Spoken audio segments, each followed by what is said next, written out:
أم اتخذوا من دون الله شفعاء قل أولو كانوا لا يملكون شيئا ولا يعقلون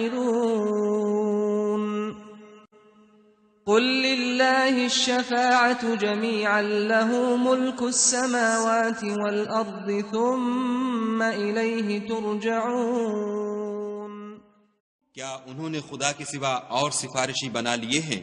کہو کہ خواہ وہ کسی چیز کا بھی اختیار نہ رکھتے ہوں اور نہ کچھ سمجھتے ہی ہوں، کہہ دو کہ سفارش تو سب خدا ہی کے اختیار میں ہے، اسی کے لیے آسمانوں اور زمین کی بادشاہت ہے، پھر تم اسی کی طرف لوٹ کر جاؤ گے۔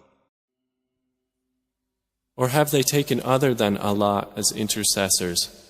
Say, even though they do not possess power over anything, nor do they reason?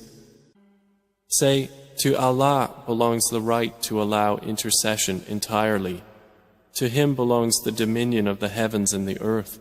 Then to Him you will be returned.